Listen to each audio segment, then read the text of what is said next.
Before the break, I said flowers or showers, but now I'm thinking it's going to be showers on flowers. Yeah, it'll be both. Absolutely. I mean, the flowers are like, we're coming out. We don't care. You know, we had those 380-degree days. I know. And there's certainly no lack of water today. But we'll get plenty of dry time over the next few days. Showers, though, each day as well, especially in the afternoon. Cool time lapse for you from our camera over in the Dalles. And while it wasn't completely clear, you're going to see a little blast of color coming your way.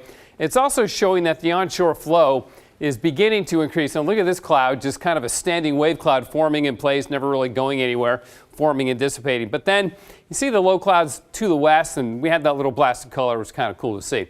Okay, this is what it looks like on Doppler radar right now. And what's interesting is, right now, the lack of lightning. We certainly had plenty of strikes in eastern Oregon during the day today. For western Oregon, it all happened early this morning, and that was it, shut down. And right now, the nearest lightning strikes to us are way up over the North Cascades and up around Winthrop and Mazama, Washington, in the Methow Valley. So that's it. That's where the action is. Oh, a pretty good line of rain south of Spokane over in the Palouse, too.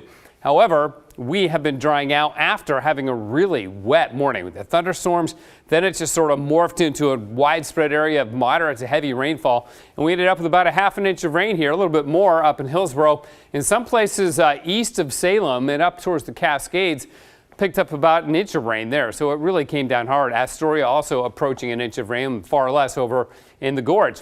Tomorrow, the thunderstorm threat getting shoved farther east, just for the eastern really quarter of Oregon is where we've got the potential for storms tomorrow. Here's our almanac. Notice our high temperature 57, a full 10 degrees below the average for this state, way below the record high of 89 for the 4th of May. May the 4th be with you, of course. Rainfall, we're up to, you know, for the month, it's all what we got today, but it does push us above average for the early days of May. Our high today, 57. Here, only 53 in Scappoose. Eastern Oregon, we had a 76 in LeGrand, and that was the hot spot in Oregon this afternoon. Tomorrow, it will be cloudy, but it should be dry in the morning, about 49. We never warm up a whole lot. 51 at noontime, mainly cloudy. Then we'll confine the showers to the afternoon hours on the flowers. 58 degrees at 5 o'clock. See what I did there? Triple rhyme. Okay, I know, it's really impressive, wasn't it? Anyway, here's what it looks like on the satellite imagery. The old system that was down by San Francisco pushing on out, and we're going to see the onshore winds increase as this next system here gets closer to us, and that'll be the shower maker and the weather maker for Friday night and Saturday. See, that one kind of moves along, washes out Saturday. Next one queued up for Sunday. That pushes on in. There may be a break Sunday, but I think in the afternoon we'll certainly be looking at showers then and into Monday. After that, though, it looks like a shift in the pattern again towards warmer weather.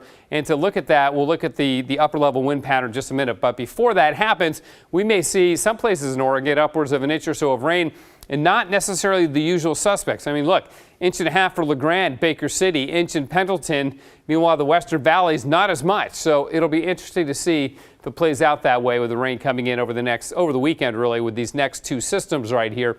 And then back to that warming situation. Beginning Tuesday, starts to dry out, and if this pans out, if we see this kind of high pressure build in late next week, that could easily push us back into the 80s, which of course we've already done this year, so it wouldn't be the first time. 53 right now, freezing level, 8,100 feet. Okay, showers, yes, but more frequent in the afternoon. The rest of the night should be dry. Drop down to about 48 or 49. Highs tomorrow, though, sub 60. Then we'll get up to 60, but just barely. Saturday, Sunday, Monday 61, then Tuesday 66. And then, that's what I'm talking about. We're back in the 70s on Wednesday and Thursday. That is looking great. At the end of the 7-day forecast. At the end of the 7 day. Thanks for correcting. Thanks, Pat. Just in time for the weekend, by the way, the largest